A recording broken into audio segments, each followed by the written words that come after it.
is Joey, and basically we're going to be talking about forging a shogunate, which is basically in my presentation about Minamoto no Yoritomo, who was basically known as the first shogunate of Japan and was very, very impactful with the things that he performed and did.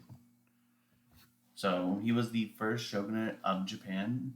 He founded the Kamakura Bakufu, which was the first official shogunate of Japan and was actually Japan's first, say, a centralized military in a sense, which we will get to later.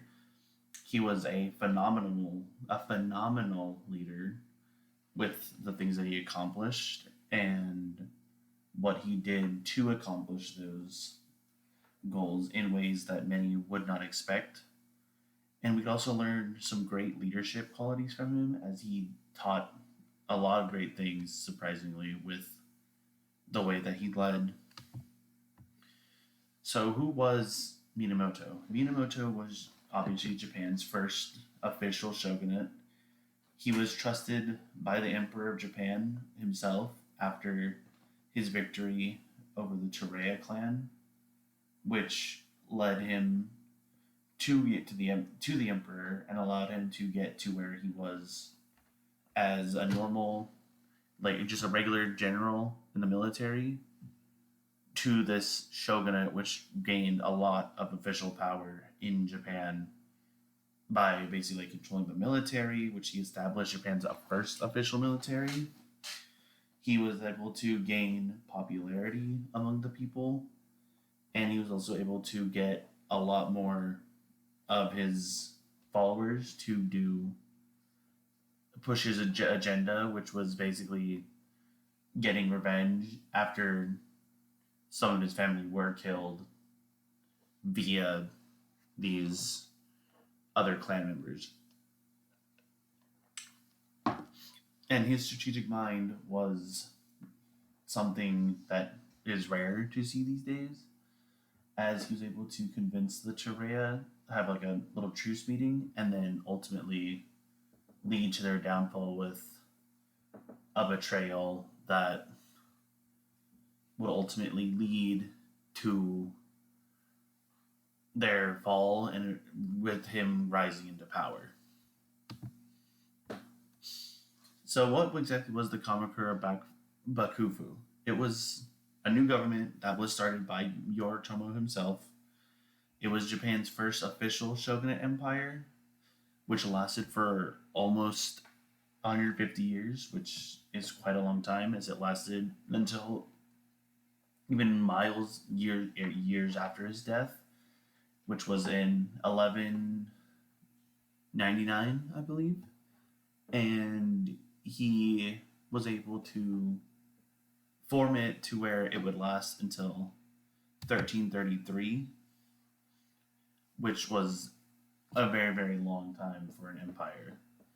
And it was basically a military dictatorship to where the military was the core focus, the core power of this entire government operation, which allowed him to basically do whatever he wanted with the government and with the military.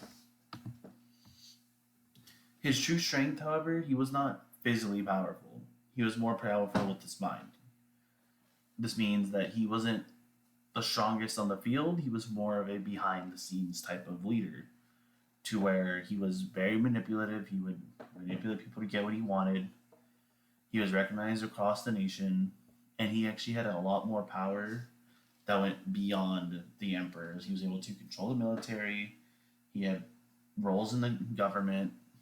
He would hire people, more generals. He had the formation of the samurai, and basically created the whole samurai mythos.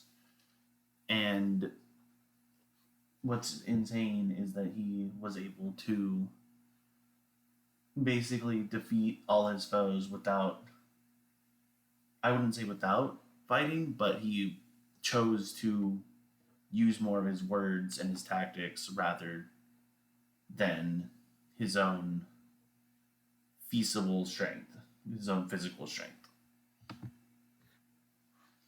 So, what kind of leadership lessons can we learn from Yoritomo? He basically taught us honor and discipline is a must. If you have no honor, if you have no discipline, then what kind of a person really are you?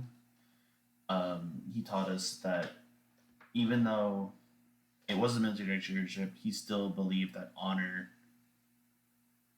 was something, a core value that people should have. And he was also able to unite the masses of Japan against common enemies like the Tourei clan, against the Mongols, and use effective strategies that would basically win his battles for him without having to be on the battlefield himself.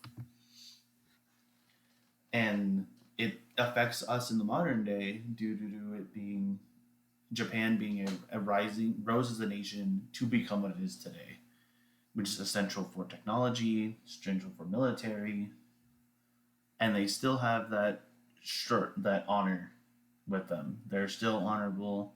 The samurais are still in effect to this day. They're not as prominent as they used to be, but they are still very, very well endowed and are respected amongst the community, even beyond Japan. So, in conclusion, what makes a great leader? I believe that what makes you a leader is obviously honor. You have to see what your people need and put those needs above your own, unless sometimes within those needs you all have a common goal in mind. And he formed the myth of the samurai, which is, like I said, a myth that lasted forever and it's still going on today. And he was still well respected over the course of his journey until now, which people view him as a leader who formed what is now known as essentially modern Japan and with the mythos that they want to strive to be and what they are as a culture.